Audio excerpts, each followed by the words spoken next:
ओम शांताकारं भुजगशयनं पद्मनाभं श्रीर्विष्णुदारं गगनसदृशं मेघवर्णं शुभांगं लक्ष्मीकान्तं कमलनयनं योगिव्रजां गम्यं वन्दे विष्णुवैभवहरणं सर्वलोकैकनाथम्।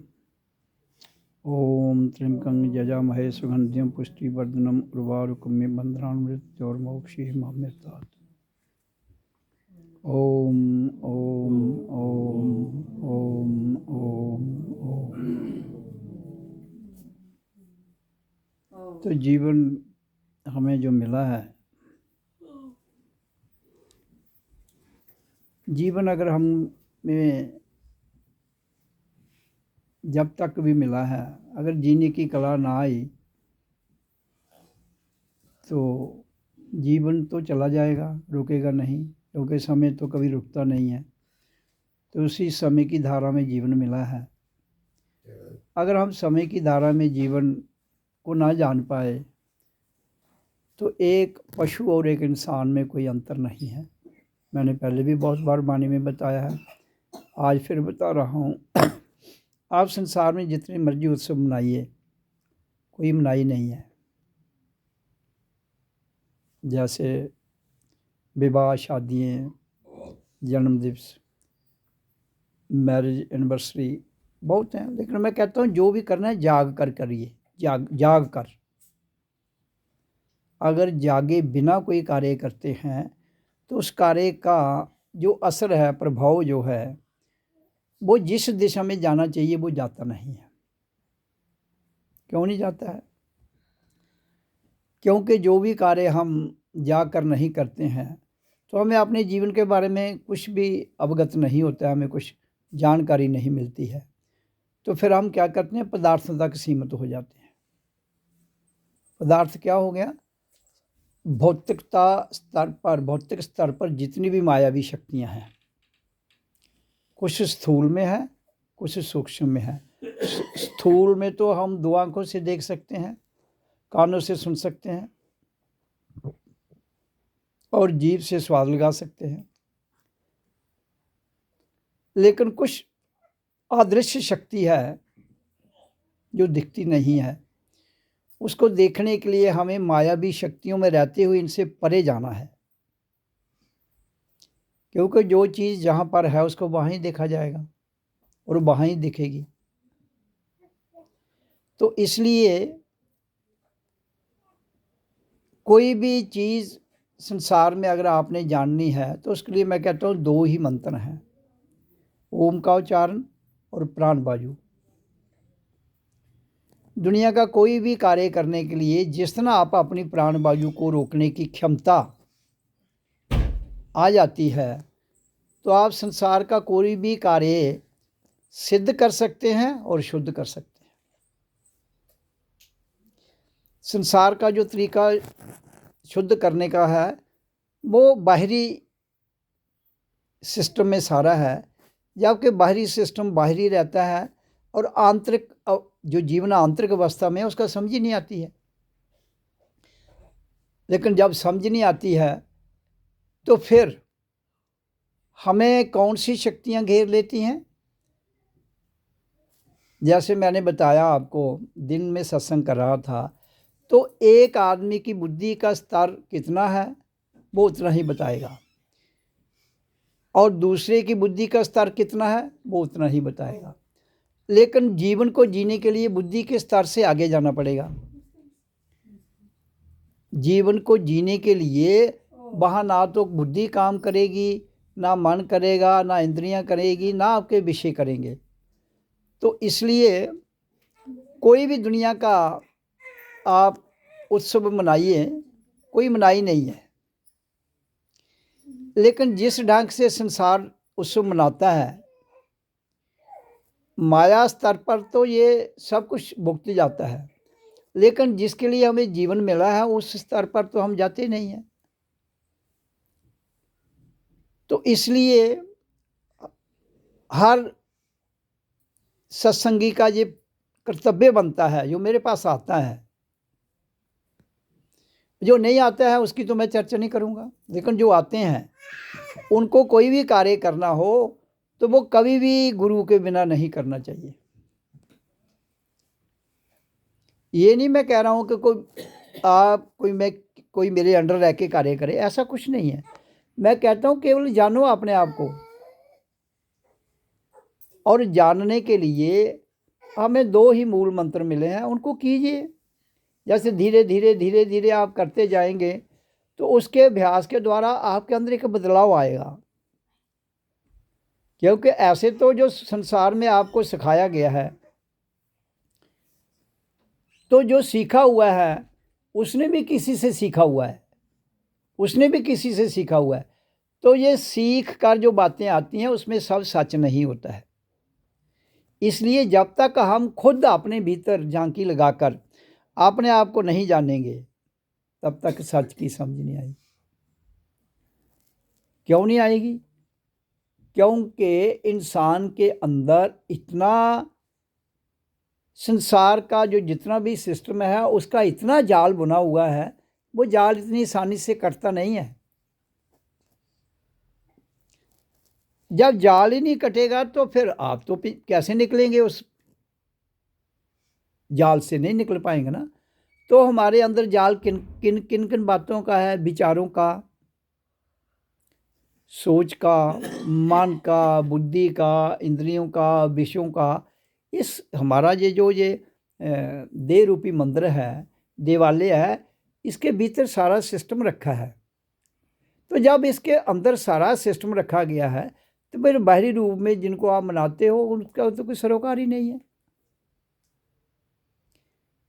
इसलिए हुआ क्या है कि जो थोड़े से एक आदमी से दूसरा आदमी उसके बुद्धि स्तर पर थोड़ा सा आगे था, उसने उसको अपने नीचे लगाया।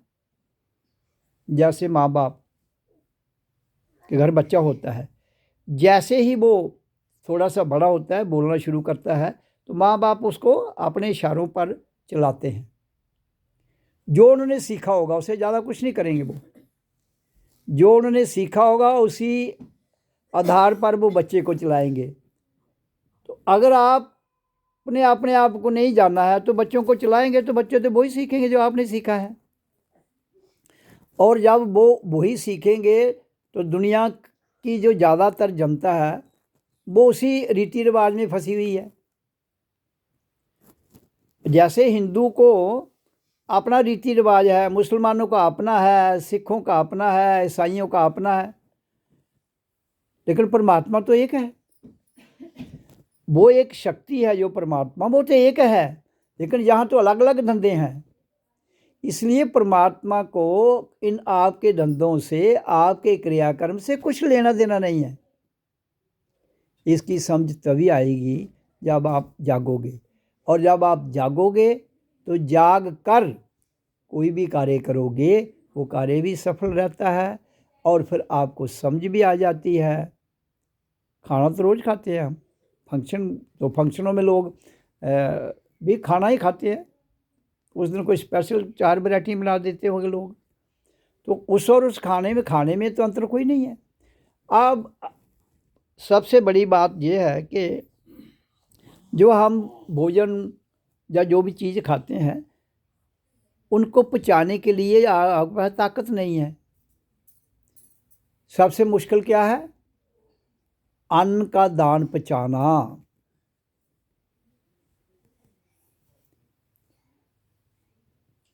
और इसलिए ही लोग सारा सिस्टम जो है वो सोकर करते हैं, और फिर जो भोजन होता है वो अपनी डायरेक्ट जो प्रभाव है वो हमारे शरीर पर डालता है बाहरी तौर पर। और जब बाहरी तौर पर असर डालता है तो जो हमारा अंदर है वो उससे प्रभावित होता है। क्योंकि शरीर तो पृथ्वी, जल, अग्नि, वायु, आकाश 5 तत्व से बना है। जो सूक्ष्म शरीर है, और स्थूल तो बना है आपका इससे, यहाँ की मायावी शक्तियों से, अन्न से, जिसमें पृथ्वी आ जाती है। जल से बना है, जल भी आ जाता है। तो फिर आपको किसी बात की भी वो ज्ञान की बात समझ नहीं आएगी जिसके द्वारा हम अपने आप को जान सकते हैं। तो इसलिए मैं कहता हूँ कोई भी कार्य करने से पहले 5-10 मिनट ओम का उच्चारण, ऐसे रूटीन में हम करते हैं, जब धीरे धीरे धीरे इसको करते रहेंगे तो हमारी मेन चीज़ है प्राण वायु। हमारा जीवन प्राणों पर आधारित है। बहुत बार मैंने बताया है कि हमें जीवन जो है ये प्राणों के आधार पर मिला है, श्वासों के आधार पर। श्वासों के द्वारा ही आगे टाइम बनता है, घड़ियाँ, दिन, साल। जब आप श्वासों पर नियंत्रण कर लेंगे तो आपको अपने जीवन पर भी काबू हो जाएगा, और फिर आप श्वासों को नियंत्रण करके आपकी बुद्धि का जो ज्ञान है वो अपने आप विकसित हो जाएगा। क्योंकि जब तक आपके भीतर का गुरु नहीं जागेगा तब तक आपके द्वारा किया हुआ कार्यक्रम, आपके द्वारा सोची गई सोच, आपके द्वारा दिए गया दान, आपके द्वारा खाया हुआ अन्न, वो सब का सब अकारथ रूप में चला जाता है। देह पतला हो जाएगा या मोटा हो जाएगा, लंबा हो जाएगा या चौड़ा हो जाएगा, वो केवल शरीर की वृद्धि के लिए है। तो इसलिए शरीर की वृद्धि तो चाहिए, वो 18 साल तक नेचुरली होती है, उसमें डाइट चाहिए वो दो। लेकिन उसके साथ साथ बच्चों को इतना ज्ञान भी दो भाई, ये वो वाला सत्य नहीं है जिस सत्य के द्वारा हम यहाँ रह रहे हैं। तो इसलिए उस सत्य को जानने के लिए क्रांति कौन लाएगा? क्रांति वही लोग लाएंगे जो हमारे पास आते हैं। दूसरा, जिसने स्कूल ही नहीं गया वो क्या पढ़ाएगा बच्चों को? जो बच्चा कभी स्कूल ही नहीं गया है वो उसके पास कितनी भी विद्याएं हों वो क्या पढ़ा पाएगा? नहीं पढ़ा पाएगा ना। इसलिए ये एक विद्या ऐसी है जिसको रूहानी विद्या कहते हैं। तो जब हमारे पास ये रूहानी विद्या आ जाती है तो हम स्वयं ही समझ जाते हैं कि झूठ और सच में अंतर क्या है, हमें करना क्या है और क्या नहीं करना है। तो जिसके लिए मैं कह रहा हूँ कि परमात्मा होने का नाम है और करने का नाम क्रिया है। संसार में तो सब क्रिया ही की जाती है। आपकी शादी हो, आपका जन्मदिन हो, आपका और कोई फंक्शन हो, सब क्रियाएं कर रहे हैं। तो क्रिया का जितना भी संबंध है वो संसार तक सीमित है, माया तक सीमित है, काल तक सीमित है, स्थान तक सीमित है। तो परमात्मा तो आपके हर स्थान पर रहते हुए समय, काल, स्थान से परे है। अगर हम जीते जी रहकर ना जान पाए तो फिर दिक्कत किसको आएगी? आपको ही आनी है और किसी को नहीं आएगी। क्यों? कि ये जीवन एक दिन खत्म हो जाएगा और इसको दोबारा जन्म भी मिलेगा। तो अगर आज आपने कुछ गड़बड़ किया है तो वो आपके साथ रहेगा, और फिर जब आप नया जन्म लोगे तो फिर आपको नए सिरे से वही जो घिसी पिटी बातें आपको सिखाई गई हैं वही आपके साथ रहेंगी। आप 3 पीढ़ी तक, हमारी जो जितना भी सिस्टम है ये 3 पीढ़ी के बाद बदलता है। 3 पीढ़ी के बाद कैसे? आप जितने भी यहाँ बैठे हो, आप अपने पिता और दादे, उसके आगे जानते हो किसी को? जब आपको, माँ को, बाप को, दादी को, नानी को, अब उसकी जो माँ है उसको कोई जानता है? इसलिए किसी चीज़ का असर जो हो 3 पीढ़ी तक रहता है, उसके बाद उसका कोई प्रभाव ही नहीं है। कोई बच्चे पूछते भी नहीं है। कौन पूछता है? आप अपने परदादे को पूछते होगे क्या? फोटो में नहीं देखा होगा कभी उसका। अगर बाई चांस किसी का होगा तो उससे क्या लेना देना है? तो इसलिए ये बदलाव जो क्रांति है इसको भी 3 पीढ़ियाँ लगेंगी, मैंने बहुत बार कहा है। तो इसलिए इस संसार में जितना भी सिस्टम है वो 3 पीढ़ी के बाद असर होता है। मान लो मैं आज उच्चारण करा रहा हूँ, खुद कर रहा हूँ, आगे जो सत्संगी है जो मेरे पास आते हैं वो करते हैं, उनके आगे बच्चे भी करें, उनके बच्चे भी करें, कंटिन्यूटी में, फिर जाकर ये बदलाव आएगा। मान लो आज माता पिता करते हैं, बच्चे नहीं करते हैं, तो फिर वहाँ इसका फिर वही दुकान पक्की हो जाएगी जो दुकान हम तोड़ना चाहते हैं। तो दिक्कत फिर आपको, क्योंकि आप कहोगे हम नहीं आएंगे, नहीं आएंगे तो प्रेत प्रेत बनेंगे ना। अगर आपको दोबारा जन्म नहीं मिला तो प्रेत योनि में चले जाएंगे जो भजन नहीं करते हैं। वो चाहे पंडित हो, चाहे पुरोहित हो, चाहे मुल्ला हो, चाहे काजी हो। क्योंकि मौत और जन्म और मृत्यु ये केवल किसी के हाथ में नहीं है। हाँ, उसके हाथ में जरूर है जो अपने सांसों को नियंत्रण कर सकते हैं। और ओम के उच्चारण के साथ श्वास नियंत्रण होते हैं, और ध्वनि, जिस ध्वनि से इस सृष्टि की रचना हुई है उसका उच्चारण होता है।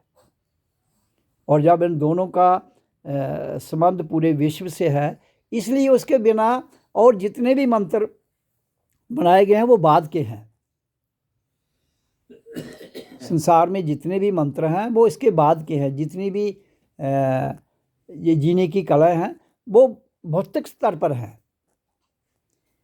इसलिए मेरा यही कहना है सबको कि कोई भी फंक्शन करना हो घर में, छोटा बड़ा, तो नहीं कोई आता खुद उच्चारण कीजिए, कोई ज़रूरत नहीं किसी की।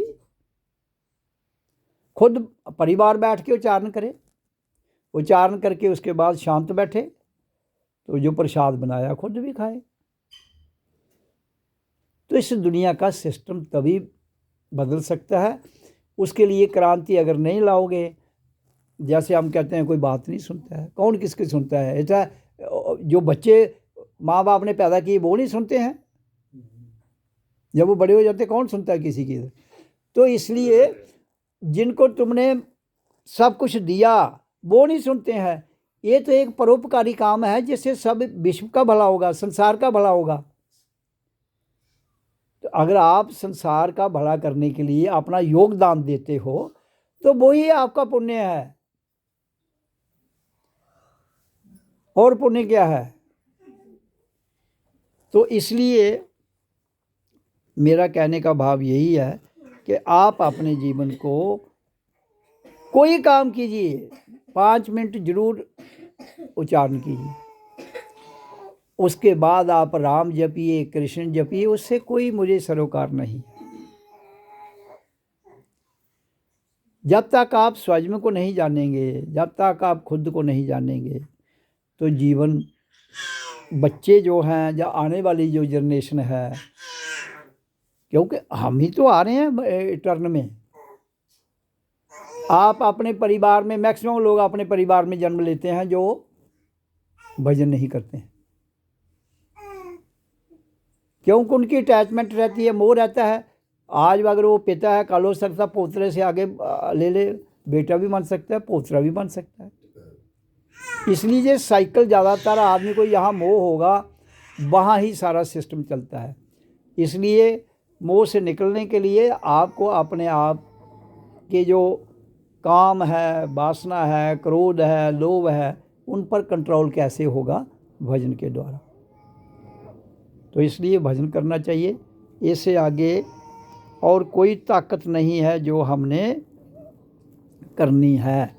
तो इसी के लिए सत्संग का आयोजन किया जाता है, इसी के लिए लोगों को जागृत करना है। तो फिर आप काल की ग्रिप से स्वतंत्र हो जाएंगे।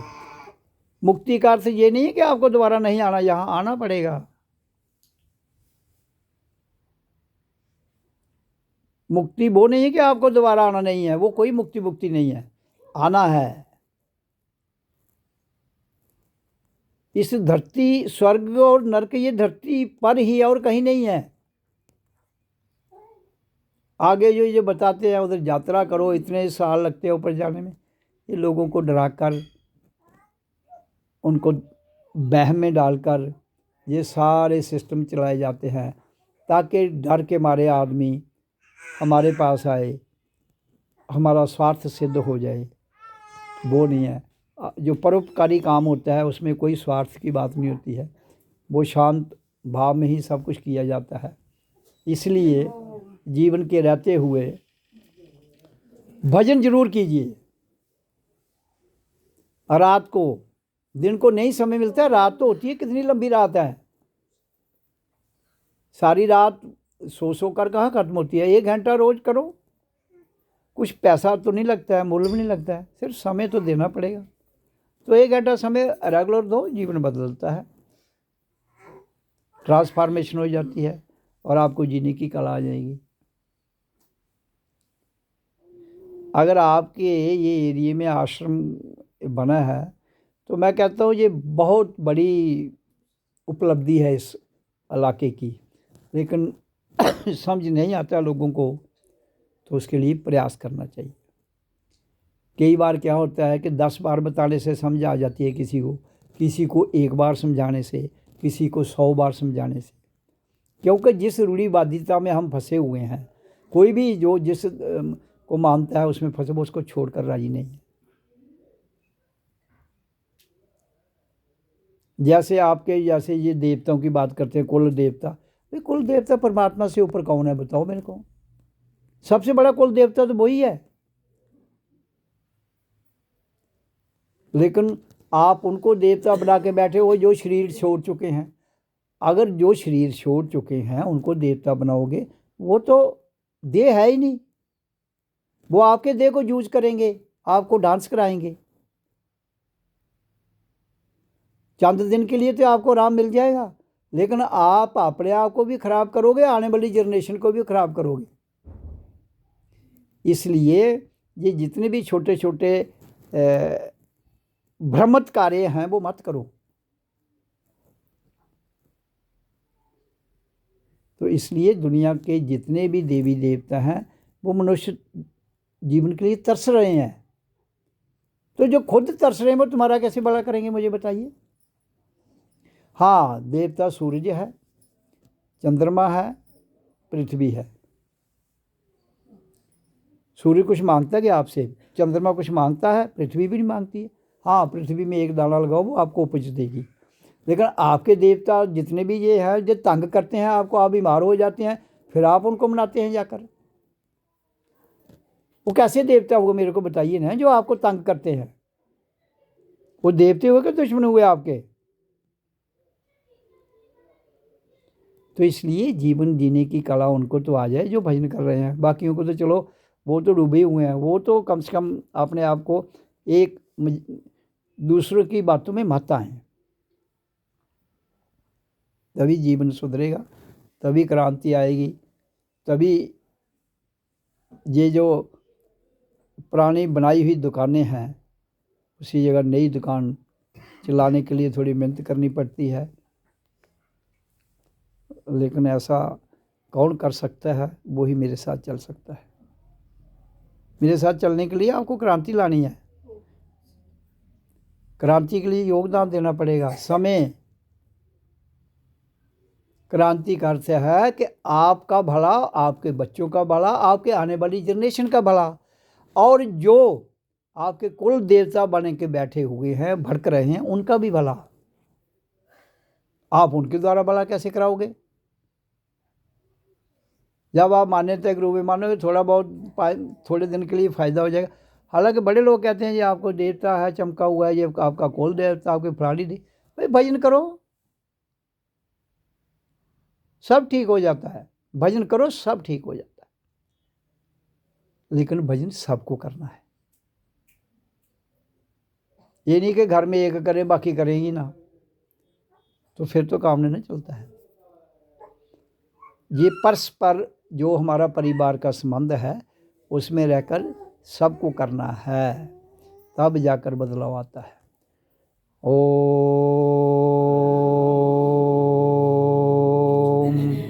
ओम ओम ओम ओम ओम सतगुरुवे नमो नमः। ओम सतगुरुवे नमो नमः। ओम सतगुरुवे नमो नमः। ओम सतगुरुवे नमो नमः।